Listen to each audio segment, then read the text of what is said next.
Hello guys, I'm Tom, and today we'll take a deep dive into who the Warlord Predator really is.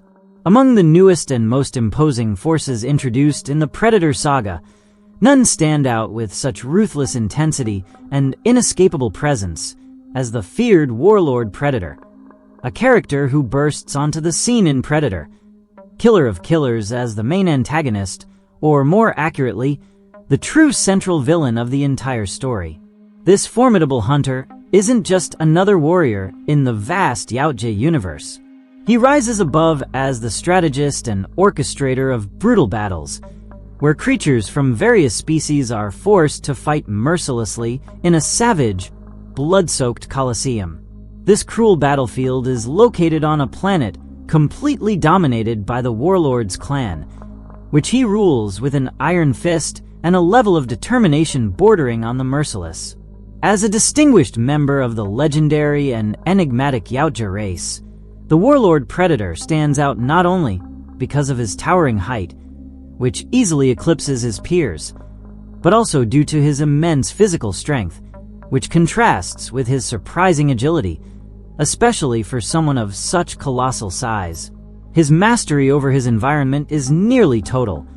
His mere presence exudes an aura of invincibility, commanding both deep respect and a primal fear in those who dare face him.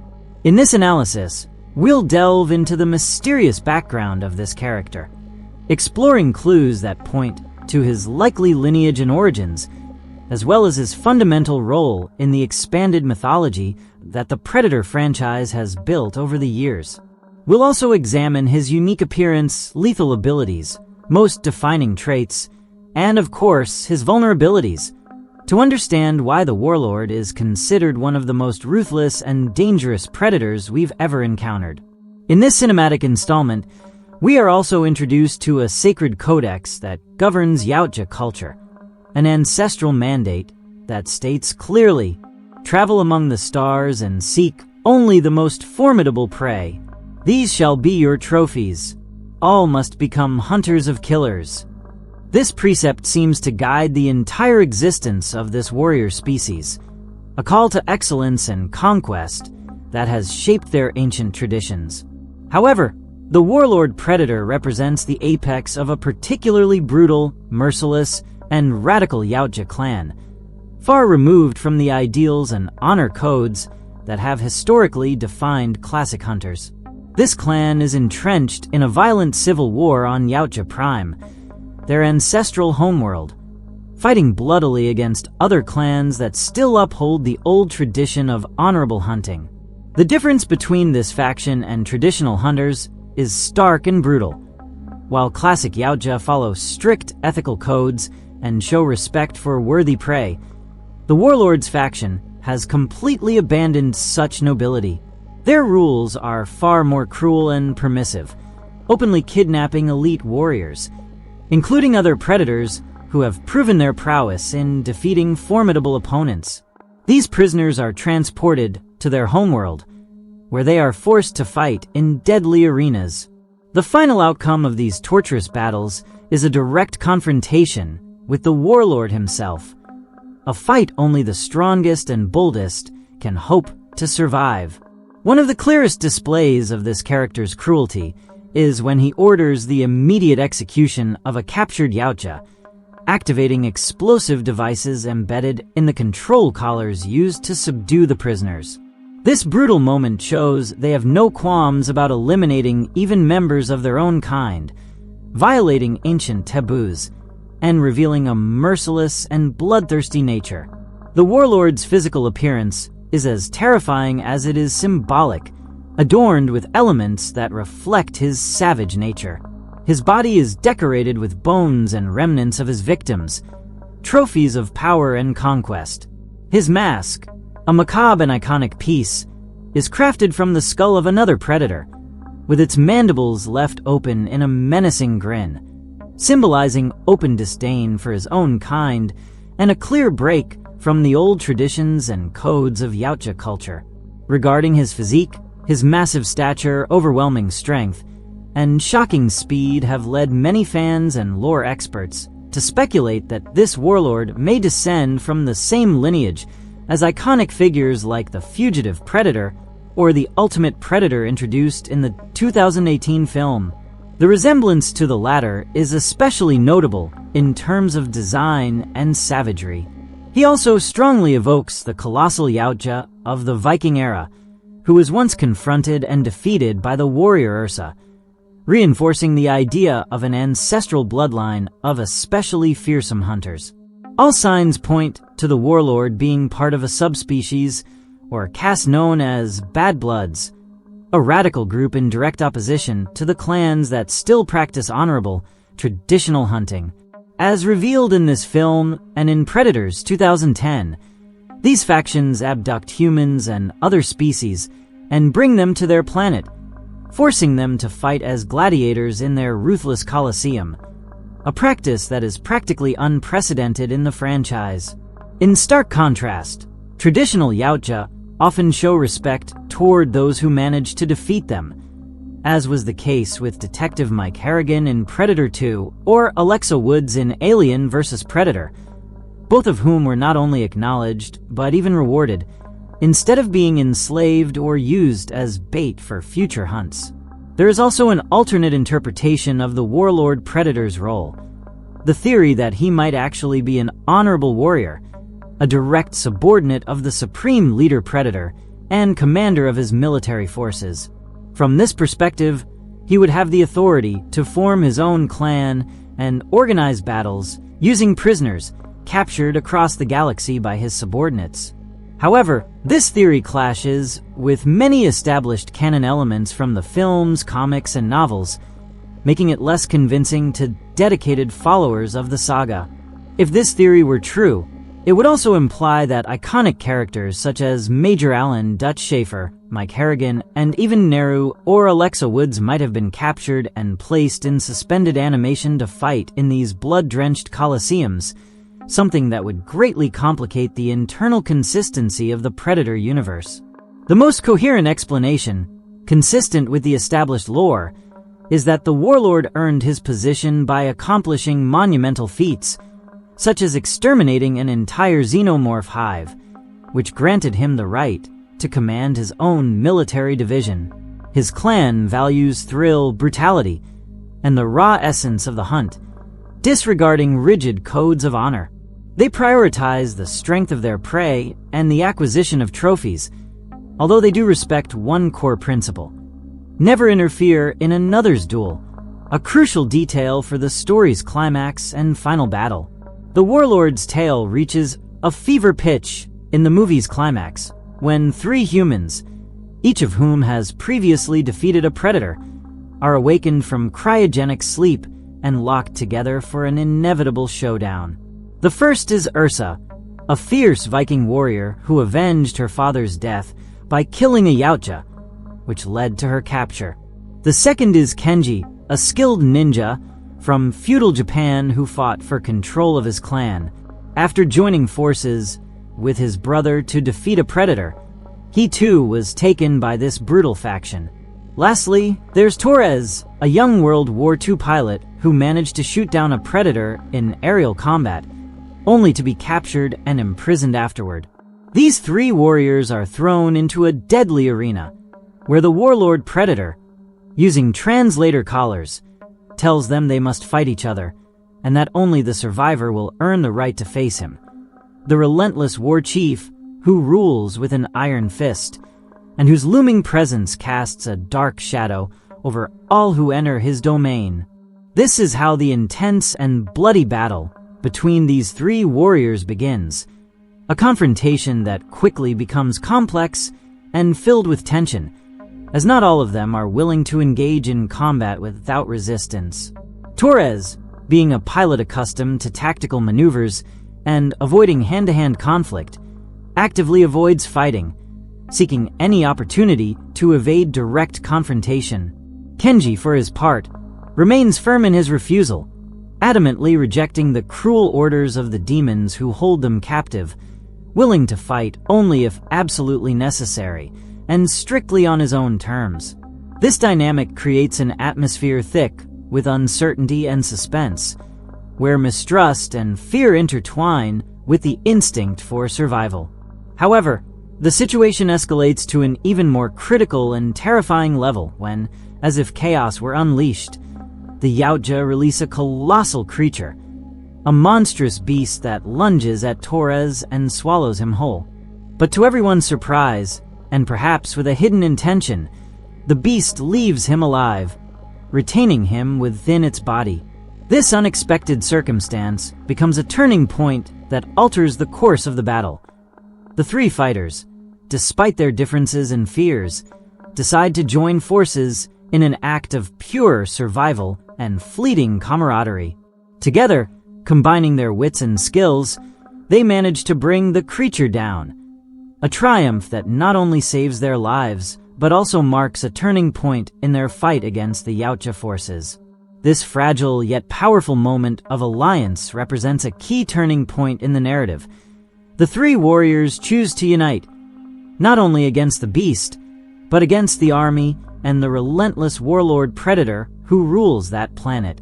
With renewed determination, Torres, using his ingenuity as a pilot, manages to deactivate the explosive devices implanted in the collars around their necks, deadly instruments the Yautja use to control them and prevent any escape or rebellion.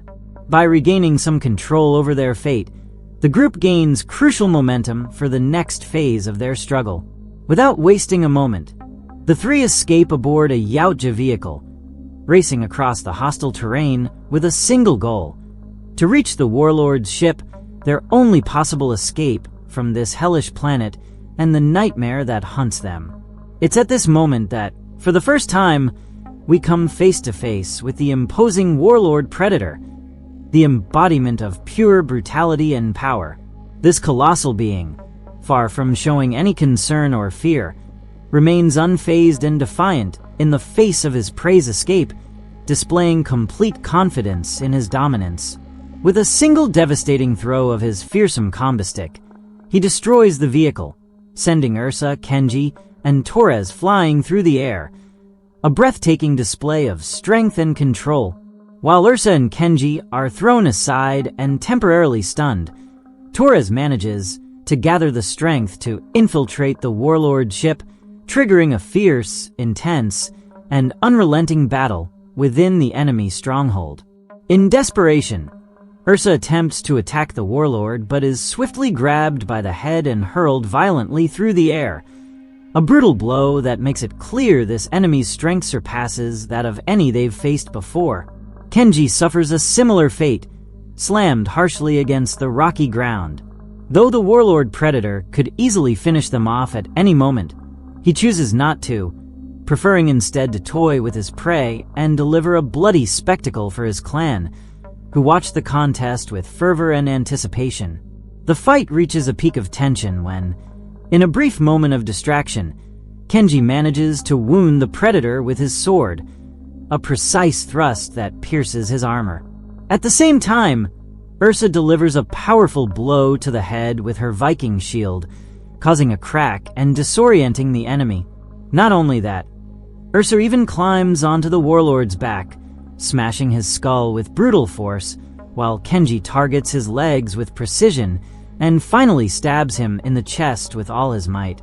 Though these injuries are not fatal, they do make the Predator falter for a moment, as he stares in astonishment and perhaps even doubt at his own bloodied hands, an image that reveals he has been truly wounded.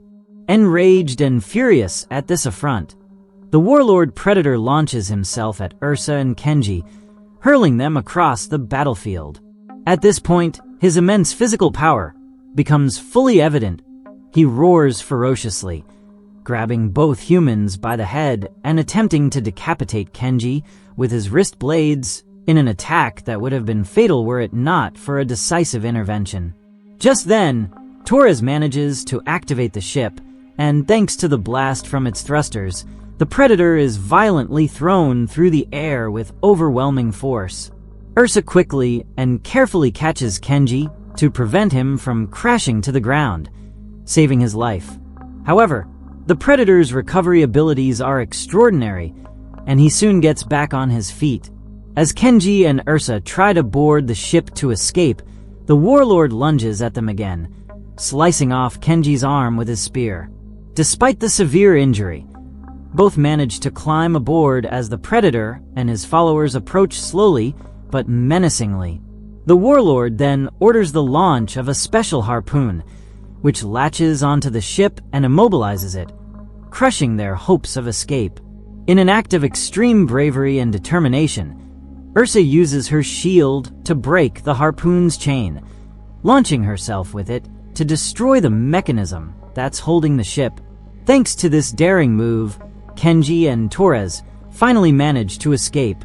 In an unexpected gesture, the Predator chooses not to kill Ursa, instead placing her back into cryosleep, coldly announcing that the time has come for the ultimate hunt. From that moment on, the Warlord Predator's story becomes the most savage, brutal, and relentless hunt ever seen.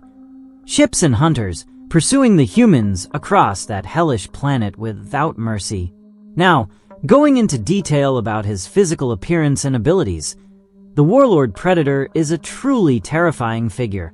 Though he retains the traditional features of the Yautja, he towers at an imposing height of approximately 3.5 meters, nearly 12 feet. His musculature is colossal, with a powerful and massive build that radiates dominance and strength. His biomask, forged from the skull of another Yautja with its mandibles fixed in a macabre grin, creates an image as threatening as it is symbolic of his ruthless nature. He also wears a cloak made from xenomorph tails that flows over his shoulders, and on his back, he displays a massive ribcage-like structure that complements the cloak and accentuates his dominant figure. His armor is crafted mostly from bones, including tails that hang from his shoulders to his chest, and his arms are adorned with embedded horns and bone fragments that enhance his brutal and terrifying aura. Even his loincloth is decorated with skeletal remains, reinforcing his primitive and dominant appearance. As for his weapons, they are also made of bone. His iconic combustic spear, a small but deadly sword or dagger, and a massive axe with which he unleashes devastating attacks. This combination makes him one of the most fearsome and dangerous predators in the entire franchise. Regarding his personality, the Warlord is a stoic, calm, and controlling being, almost unshaken by the events unfolding around him. He shows little emotion, except for a faint hint of surprise when he sees his own blood flow from his wounds. His emotional control is absolute. He doesn't even flinch when run over by a Yautja vehicle or when the humans attempt to escape his grasp, further enhancing his intimidating, almost superhuman presence. His abilities are truly formidable. He possesses overwhelming physical strength, capable of overpowering nearly any opponent with ease, even surpassing beings like the engineers in sheer brute force. He is lethal in hand-to-hand combat, and despite his heavy bone armor, he moves with surprising speed and agility for his size. He wields his axe and combi-stick with deadly mastery, preferring close-quarters combat over the use of the traditional plasma caster, which reveals his confidence in his physical prowess and combat skills. His endurance is exceptional, withstanding attacks that would be fatal to others and recovering within seconds from severe wounds, such as the chest stab he suffered from Kenji. However, the Warlord is not invincible. His main weak points are located in the chest and abdomen, areas unprotected by armor and representing strategic targets for his enemies. Moreover, his arrogance leads him to underestimate his foes, choosing to toy with them and prolong the fight instead of finishing them off quickly, a tactic that gives his opponents chances to land serious blows. Finally, his size and weight, while sources of power and dominance, can also become a liability against smaller, more agile adversaries who can exploit his relative slowness to dodge and strike with precision.